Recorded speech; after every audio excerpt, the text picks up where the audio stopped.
Good day, everybody. It's Trent Klarenbach with Klarenbach Research. Today is August the 1st, 2025, and let's talk Durum Wheat. Let's look at the Durum Wheat market in Canada. We'll look at the Durum Wheat market in Europe, and we will also look at the Durum Wheat market in United States. So this is our sentiment ratings on the membership area of our website, and you can see that we are currently neutral. Durum Wheat in Saskatchewan, according to our Durum Wheat index. We're bearish in Europe using the Sidigari European Durum Wheat Index, and the U.S. Cash Durum Wheat Index is bearish in all time frames as well. So how did we do this past year? Well, we issued a take profit price target back in, when was that? That was back in March 13th, and it triggered. And that sell signal was at 9.05 a bushel, according to the index price. And the average price, according to the Klarenbach price index for the year, is 8.74. So we beat that index by 31 cents. We beat the average price by 31 cents a bushel this year. And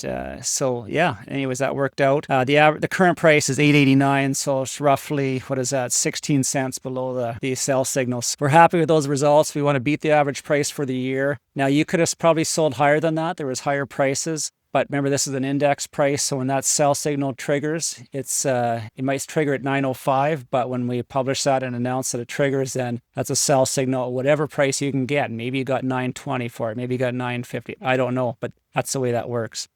It's an index price, so your price will likely be different wherever you are. Our goal is to be within 90% of the high of the year. We got to 97% this year. You can see we've had good luck with Durum in the past when we published sell signals, and we're quite proud of that. Some years we beat it by a bushel, sometimes more than a couple. I mean, it's worked out quite well. Let's take a look at our price chart here. I'm going to flip this over to candlesticks. This is the yearly Durum Wheat price chart using our Klarenbach price index. So each candlestick is the full range of prices for that calendar year. And it started back in 2015. So we've done a full round trip. In 10 years, we've gone from where we started tracking with the end of the wheat board to, and 10 years later, we're back trading at those same levels, right? That's what they call a round trip. Interestingly enough, from the high down to the recent low last year, that's a 63% retracement, which really coincides with our 61.8% retracement. And that's kind of the way we anticipate things will happen in the market. I've referenced that in our land studies, and it shows up even in the cash Durum market where no one else is really charting it like this.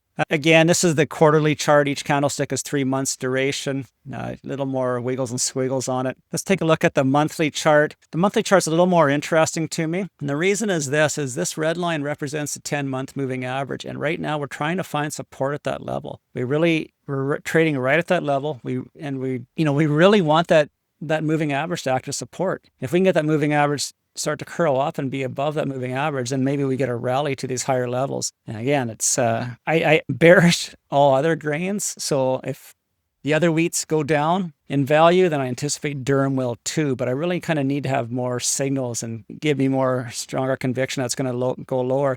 And the reason maybe for that is this weekly chart. Every candlestick measures 1 week, but take a look at this green moving average. It's the 50-week moving average, and we're trading above it. We're also trading above this previous resistance level here. That's been tested once before. It's being tested again, so maybe it doesn't hold up. But I'm really curious to see where this moving average, if it acts as support. It's 12 cents a bushel lower than the current price. We'll see if it holds up or not. But I'm going to be neutral until we break below this, basically break below 880 on the index price and break below this moving average. I'm not bullish. I'm not bearish. I'm neutral until we get firmer or more indications of the direction of the price. In the United States, for example, here, it's certainly a more bearish, in my opinion. We're about to test these lows back here in September of last year. We're below our moving averages. We're making new lows. I mean, it's really hard to be anything but bearish in the Durum market. There's a fair bit of supply right here, though, right around that $6 level. And, $6.30 down to, well, let's say $6.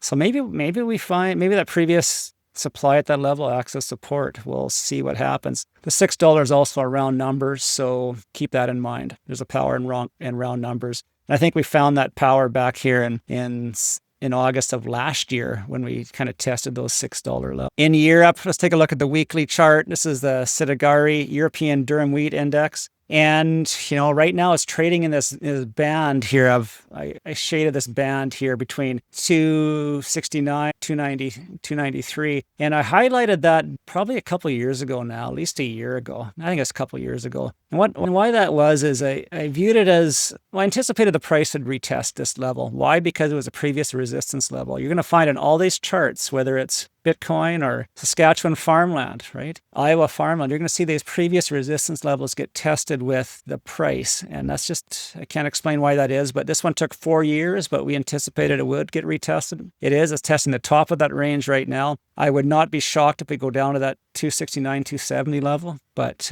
right now, we're just gonna keep monitoring that and see where the price goes. But I mean, we're below the moving averages. We're making new lows. It's really tough to be. You can't be bullish. You have to be bearish. Maybe we find some support here. Let's hope that happens. My name is Trent Klarenbach. It's sunny in Saskatoon. Life good.